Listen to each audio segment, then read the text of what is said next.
Road లేని దుస్థితిలో అరుంధతి నగర్ ఉంది. అడుగడుగునా డ్రైనేజ్ మనకు కనిపిస్తుంది. అయినా కూడా మనకి ఇక్కడ కొన్ని చోట్ల ఇలాంటి డ్రైనేజ్ కనిపిస్తుంది. ఇది ఎక్కడి నుంచి వచ్చిందన్న?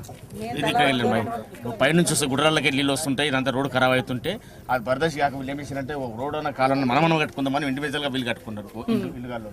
అంటే ఎవరికి వాళ్ళు ఇలా నీట్ గా చేసుకున్నారు తప్ప ఇది గ్రామ పంచాయతీ వచ్చింది, గవర్నమెంట్ ఎటువంటి మాకు సౌకర్యం లేదు మేడం. సో ఇంత నీట్ గా కట్టుకున్నది కూడా ఇంటి వాళ్ళే, ఇంటి వాళ్ళే మేడం. అంతే అంతే మేడం.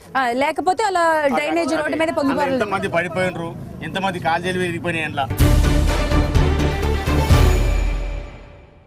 ఈ డ్రైన్ ఎక్కడి నుంచి వస్తుందండి? ఈ కల్వర్ట్ గానీ ఇవన్నీ ఇది ఎక్కడి నుంచి రాదు మేడం. ఈ 4 ఇళ్ల వరకు వస్తుంది మేడం. ఇక్కడ నుంచి ఈ 4 అంటే పైనుంచి రావాలి, అది అక్కడ నుండి లేదు కాబట్టి ఈ 4 ఇళ్ల వరకు మేము మనిషి 10-5 వేసుకొని ఇంతవరకు దీన్ని మెయిన్ రోడ్ కలపాలనే ఉద్దేశంతో దీనికి అంతే తప్ప గ్రామ పంచాయతీ నుంచి గానీ జిహెచ్ఎంసీ నుంచి గానీ ఎక్కడి నుంచి ఇక్కడ నుండి కానీ 1 NP మాత్రం ఎవరు మాకు ఇవ్వలేదు. అంతే అంతవరకే. అరుంధతి నగర్ లోపల పరిస్థితి ఎలా ఉందో మనమే స్వయంగా పరిశీలిద్దాం రండి. సో ఏ వీధిలో నడిచినా మురికే, ఎక్కడ నడిచినా మురికే మేడం. వాడ మొత్తం మురికే, గల్లి గల్లికి మురికే. ఇప్పుడు ఈ డ్రైన్ అంతా ఎక్కడి నుంచి వస్తుందండి? పై నుంచి వస్తుంది మేడం. ఇది వర్షం నిన్న పడ్డది కాబట్టి ఎక్కడక్కడ అయిపోయింది మేడం. ఈ వర్షం పడ్డప్పుడు కూడా ఇట్నే గుంతలు ఎక్కడెక్కడ పల్ల ప్రాంతాలనే అన్ని కూడా వాటర్ తో నిండిపోయి ఉంటుంది మేడం. ఇట్లా ఇక్కడ నీళ్ళు ఆగిన దాంతో ఇప్పుడు ఇక్కడ కూడా మొత్తం మురుగు వాసన, దోమలు అంటే ఇది ఇప్పుడు ఈ డ్రైన్ రోడ్డు మధ్యలోంచి పారుతుంది కదా. అసలు డ్రైనేజ్ వ్యవస్థనే లేదు మేడం, మోరే లేదు. అది ఎట్లా పారుతుందని అంటే ఇక సెంటర్ నుంచి వచ్చేదే. అంతే అంతే అంతే. మరి ఈ డ్రైన్ వల్ల మీకు ఇంకా దోమలు అన్ని ఉన్నాయి మేడం. డ్రైనేజ్ మా అంతటా మేము చూకున్నా కానీ మేడం డ్రైనేజ్ నిండిపోయిందంటే మన 2000 రూపాయలు కావాలి మేడం. ఈ వర్షం నీళ్ళు వస్తే ఆటోమేటిక్ డ్రైనేజ్ నిండిపోతుంది. వర్షం వచ్చింది వెంటనే 2000 రూపాయలు పెట్టి మళ్ళీ డ్రైనేజ్ మీరు క్లీన్ చేయించుకోవాలి. లేదంటే సెప్టిక్ ట్యాంక్ మేడం, సెప్టిక్ ట్యాంకులు పెట్టుకోవాలి మేడం. ఈ వర్షం వచ్చిందంటే ఆటోమేటిక్ వాటర్ వచ్చేస్తాయి మేడం. అందులోకి వాటర్ వచ్చేసేయండి, రోడ్ల మీద ఇలా వచ్చేస్తాయి మేడం. ఇక ఈ రోడ్డు డ్రైన్ వల్ల కొట్టుకుపోయింది. బైకులు గానీ మనుషులు గానీ నడవడానికి లేదు మేడం. చిన్న పిల్లలు కూడా కొట్టుకోపోతున్నారు. వర్షం వచ్చేసి పిల్లలు కూడా కొట్టుకోపోతున్నారు. ఒక్కొక్కసారి ముసలోళ్ళు ములిగోళ్ళు పడిపోతున్నారు. 4 సార్లు జారిపడ్డా, అక్కడ ఎవరు పట్టించుకున్నట్టు లేడు. మేము నడవాలంటే నీళ్ళు తీసుకుపోవాలంటే కష్టం మాకు. నీళ్ళేమో బయట నుంచి తెచ్చుకోవాలి, ఇంటింటికి నీళ్లు రావు, బోర్డు నుంచి తెచ్చుకోవాలి మేము. సో నడవాలన్నా లోపలికి రావాలన్నా అడుగడుగునా ఇక్కడ కష్టాలే. ఆర్డబ్ల్యూఎస్ వాళ్ళు ఒక ట్యాంక్ కట్టిండ్రు మేడం. ఇక్కడ ట్యాంక్ ఉంది, పెద్ద ట్యాంక్ ఉంది. రూరల్ వాటర్ సప్లై వాళ్ళు కట్టిండ్రు. వాళ్ళు ఇప్పటి వరకు దాని 9 నెలలు అవుతుంది మేడం, 10 నెలలు అవుతుంది. లాస్ట్ ఇయర్ ఒక నెల నడిచింది అట్లా. ఆ తర్వాత అసలు మొత్తానికే బంద్ అయింది. ఇప్పుడు 9 నెలలు 10 నెలలు అవుతుంది మేడం. ట్యాంక్ అట్నే ఖాళీగా పడి ఉంది, ఎవరు పట్టించుకుంటూ లేరు మేడం. మేము పోయి కంప్లైంట్ చేస్తే వాళ్ళు ఏమంటున్నారు, మాకు ఇప్పుడు ఇది జిహెచ్ఎంసీలో కలుస్తుంది, మా చేతిలో ఏం లేదు, ఇక జిహెచ్ఎంసీలో కలిస్తే మీకు కొత్త వాదన. మొన్నటి వరకు వాళ్లే ఓన్ చేసుకోలేదు, అది గ్రామకట్టం పరిధిలోనే లేదు.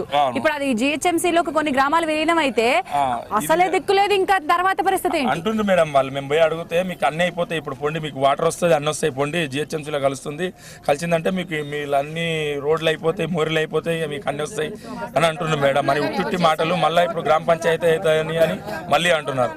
అసలు ఏం ఒక స్టాండ్ మీద లేరు మేడం. గవర్నమెంట్ ఒక స్టాండ్ మీద లేదు. ఏ ఇంటి ముందు ఉండే డ్రైనేజ్ ఆ ఇంటి ముందు అలా ఆగిపోవడమే, మొత్తం ఆగిపోవడమే. దోమలు కొట్టుడు, ఇలా డ్రైనేజ్ గుంతలు తవ్వించుకోవాలి. వర్షం వచ్చిందంటే ఆటోమేటిక్ నిండిపోతాయి మేడం. వీటి క్లీన్ చేయించుకోవాలంటే 2000 రూపాయలు కావాలి మేడం. ట్యాంక్ పిలిపించి క్లీన్ చేయించుకోవాలంటే ఇదే మేడం ప్రాబ్లం. ప్రతి నెలకు ఒకసారి వర్షం వచ్చినా 2000 పెట్టి క్లీన్ చేయించుకొస్తాం. అసలు ఇంకా ఇక్కడ లోపలికి వచ్చిన తర్వాత మురిగే ఇదంతా. ఇక్కడంతా రోడ్లన్నీ సంవత్సరం పైన అయిపోయి మొత్తం బంద్ రోడ్ అంతా. ఇక్కడ ఇది ఇల్లు ఇక్కడ చూస్తే అంతా ఇక్కడ నుంచి వాటర్, ఇక్కడ నుంచి వాటర్, మడుగు. ఇక్కడ పిల్లలు చచ్చిపోతారు. ఇక్కడ పడి అంత మురికి వాసన. అంటే ఇది అసలు మురుగు కాలువలాగా ఉంది. ఇది రోడ్డు అనడానికి నమ్మడానికి వీలుగా లేదు మేడం. మొత్తం పై నుంచి అన్ని నీళ్ళు వస్తాయి, ఇక్కడ జామ్ అవుతాయి, మొత్తం జామ్ అవుతాయి. నీళ్ళు అన్న రోజు ఇదే పరిస్థితి మేడం. ఎప్పటికి ఇదే పరిస్థితి. ఎప్పుడైనా రావాలంటే ఇదే పరిస్థితి. ఇది కమసమన్నగా 2 సంవత్సరాలు అవుతుంది. ఇదే ఉన్నది. ఎవరు బస్సు వాళ్ళు పట్టించుకోవట్లేదు. ఎవరు పట్టించుకుంటే వాళ్ళు చర్చి ఉంది, ఇక్కడ లోపల చర్చి పోవాలనగా ప్రాబ్లం ఉంది. ఎవరు కూడా రానికి అవకాశం లేదు. బైకులు ఎప్పుడు జారి పడిపోతాయో తెలియదు. ఇది ఇక్కడ పరిస్థితి.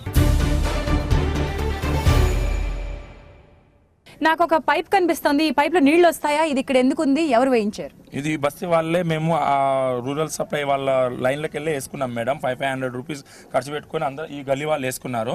అందులో ఇప్పుడు 9 నెలలు 10 నెలల నుంచి అసలు వాటర్ లేదు, ఏం లేదు మేడం. సంవత్సరం దగ్గర దాదాపు సంవత్సరం అవుతుంది, వాటర్ రావట్లేదు, ఏం అంటే ఎప్పుడన్నా నీళ్ళు వచ్చినాయా అండి ఈ పైప్ లోంచి? ఫస్ట్ రోజు వారం రోజులు వచ్చినాయి మేడం. వారం రోజులు వచ్చినాక మళ్ళీ బంద్ అయినాయి. మళ్ళీ బంద్ అయినాక మళ్ళీ 15 రోజులు వచ్చినాయి. 15 రోజులు వచ్చినాక మళ్ళీ బంద్ అయిపోయినాయి. ఇక అప్పటి నుంచి ఎవరు పట్టించుకున్న వాళ్ళే లేరు మేడం. అసలుకే పట్టించుకున్న వాళ్ళు లేదు, తెచ్చే వాళ్ళు లేరు. ఎవరి ఇంట్లో బోర్ ఒకవేళ ఇప్పుడు నీళ్లు వచ్చినా కూడా ఈ మురుగులోంచి పట్టుకోవాలి తప్ప ప్రాబ్లం మేడం, ఇలాంటి దుస్థితి ఎదురవుతుంది మేడం. ఇది కూడా పైప్ లైన్ వేసింది గవర్నమెంట్ కాదు మేడం, గవర్నమెంట్ ఒక లైన్ వేసింది మేడం. ఆ లైన్ లో తలా 500 రూపాయలు వేసుకొని మా అంతటా మా కూలీలోంచి మిగిలి పెట్టుకుని తలా కొంచెం వేసుకొని పైప్ లైన్ వేసుకున్నాం మేడం. వేసుకున్నా నీళ్ళు వస్తాయని ఆస్తాం మేడం. ఇలాగ అయింది మేడం లాస్ట్ కి. ఈ వాటర్ తాగాలంటే ఎముకలు కరిగిపోతున్నాయి మేడం. ఎముకలు చాలా నీరసంగా అయిపోతున్నారు. చాలా మంది చనిపోయారు మేడం. జాండీస్ వచ్చి చాలా మంది చనిపోయారు. మాకు ఎవరు ఎమ్మెల్యే చూసుకుంటలేరు, ఎవరు చూసుకుంటలేరు. చాలా ఇబ్బంది అవుతుంది మేడం మాకు. ఇది ఇక్కడ మాకు కేఎల్ఆర్ ప్లాంట్ వాటర్ ప్లాంట్ పెట్టిండు మేడం, మినరల్ వాటర్ ప్లాంట్ పెట్టిండు. అందులో ఇప్పుడు డబ్బా 4 రూపాయలు 5 రూపాయలు చొప్పున 10 రూపాయల వరకు కూడా వాళ్ళు ఎట్లా పడితే అట్లా ఛార్జ్ తీసుకుంటారు. ఆ తీసుకున్న ఛార్జ్ అయినా సరే పోతే పోయింది డబ్బులు అని ఇస్తే అందులో ఇది కరెక్ట్ మినరల్ వాటర్ ఉండదు మేడం. బోర్ ఆన్ చేసి దాంట్లో మిక్సింగ్ చేస్తారు. దానివల్ల ఇప్పుడు అందరికి ఇక్కడ వచ్చేది జాయింట్ పెయిన్స్ వచ్చేది చాలా వరకు అంటే ఈ ఫ్లోరైడ్ వాటర్ మేడం. మొత్తం సిఆర్పిఎఫ్ పక్కకు ఒక నాలా ఉంది మేడం పెద్దది, అదంతా డ్రైనేజ్ వాటర్. సిఆర్పిఎఫ్ వల్ల అది డ్రైనేజ్ వాటర్ పోతుంటుంది. అవే నీళ్లు మాకు బోరింగ్లోకి వస్తాయి మేడం, బోర్లలోకి వస్తాయి. ఆ నీళ్లు మొత్తం మురికి నీళ్ళే, అవి స్మెల్ కూడా మురికి స్మెల్ వస్తుంది. ప్లస్ వాటర్ కూడా మొత్తం కాలుష్యమైన వాటర్ మేడం. అది తాగినందుకే ఇక్కడ అందరికి కూడా చాలా జబ్బులతో ఇది ఉన్నారు మేడం. రైట్. సో మంచినీళ్ళకి అడుగడుగునా సమస్య ఉంది. రోడ్లు కాదు కదా, డ్రైనేజ్ కాదు కదా, ఏమీ లేని అరుంధతి నగర్లో పేదలున్నారన్న విషయం గుర్తిస్తే చాలు అని అడుగుతోంది చేతన.